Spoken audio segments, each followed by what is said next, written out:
The Dallas Cowboys have made multiple roster moves ahead of their Week 5 matchup versus the New York Jets. This includes one person being placed on injured reserve, one person being signed to the active roster, and two people being brought up from the Cowboys practice squad specifically for this game. We'll get you all the latest Cowboys news on these moves right here on Cowboys Digest.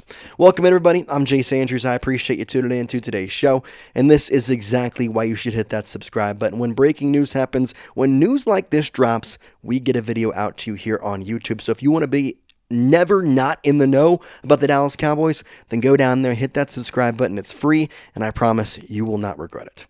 Let's talk about the Dallas Cowboys' upcoming matchup against the New York Jets, because the Cowboys, for as lackluster of a season as they have had thus far through the first 4 games, the season could be worse, it could be better. But this is a get-right game. You are facing a New York Jets team that, let's be honest with ourselves, they're 0-4. They just lost to an 0-3 team in Miami on Monday night when they lost Tyreek Hill, and they do not look like a good football team. They have flashes of some good things. I know that they almost beat the Buccaneers at a blocked field goal and returned it for 6 points, but this is not a good football team. However, this is still an NFL team. The Cowboys, as we saw against the Bears, they need to play a good level of football, and I'm a little bit worried about how the defensive alignment is going to look, especially with injuries that we're going to talk about in today's video. With that being said, let's talk about the first one. Malik Hooker is headed to the injured reserve with a toe injury. If you do not remember, he left the game against the Green Bay Packers, did not return. We saw a lot of Wanya Thomas. I really actually liked what I saw from him in that safety position. We also have Marquise Bell, and like I said, I'm mentioning those guys because he's headed to the injured reserve. I don't believe this is turf toe, which is something that Joe Burrow had that took him out for consecutive months.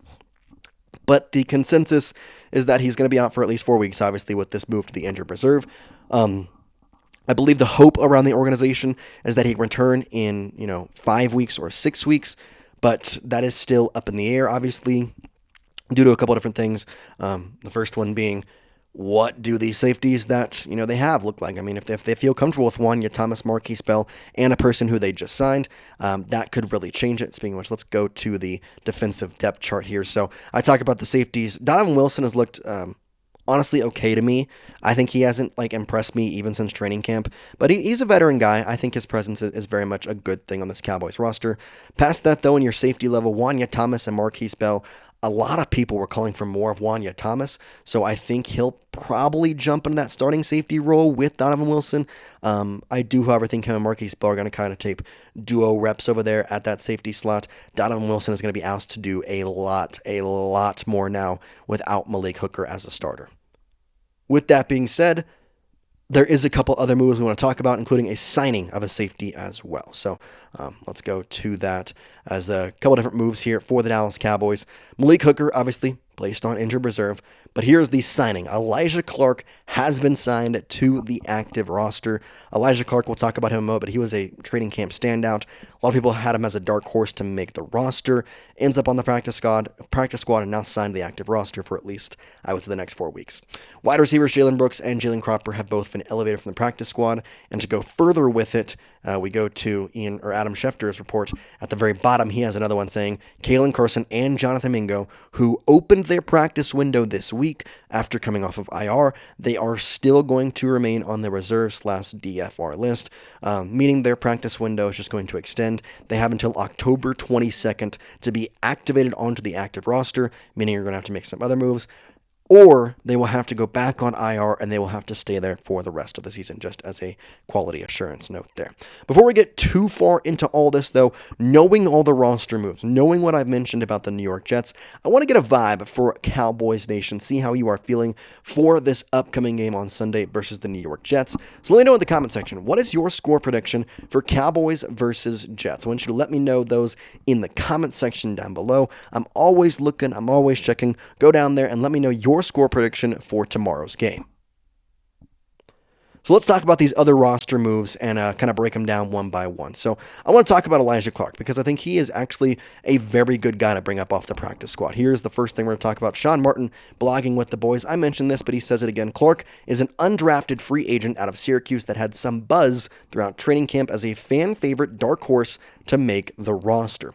If we look at his stats in Syracuse, they're actually very, very, very good. I mean, 3 years at Syracuse, 1 year at Rutgers.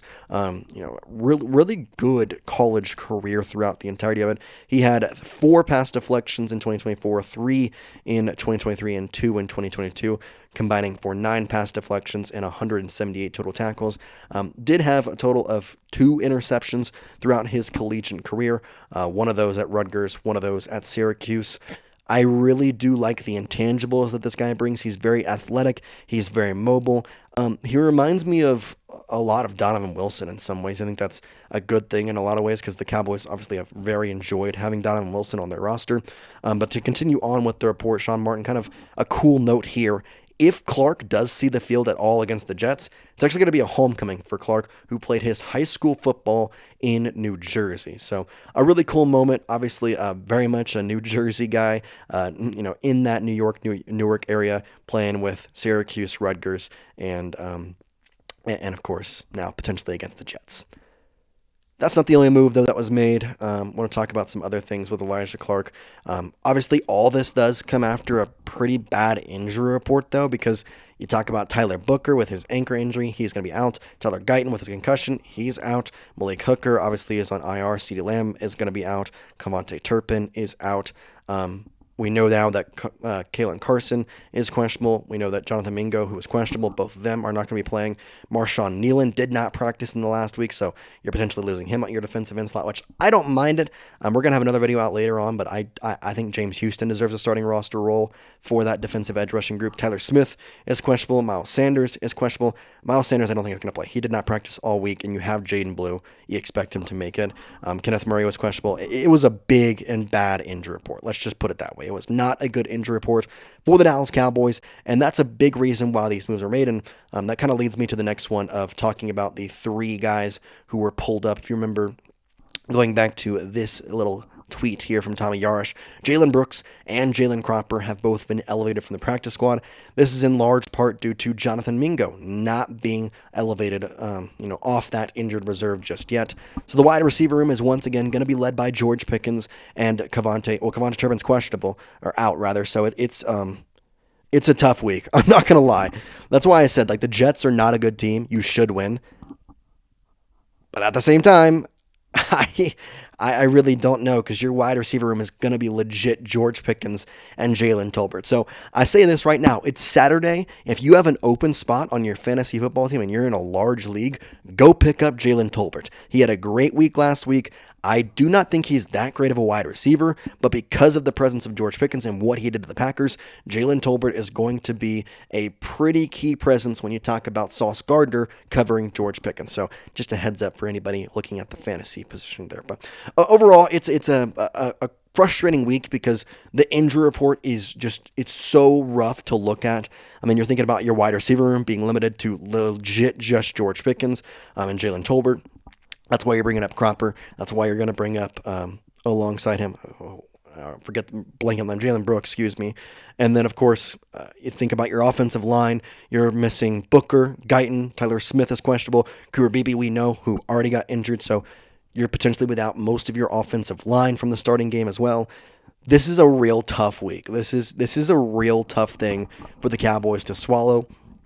I would expect to see some of Hunter Lipke. I would expect to see some of Jaden Blue. We're going to have Dak Cook. The defense has been bad already, so I don't really know if I expect much from them.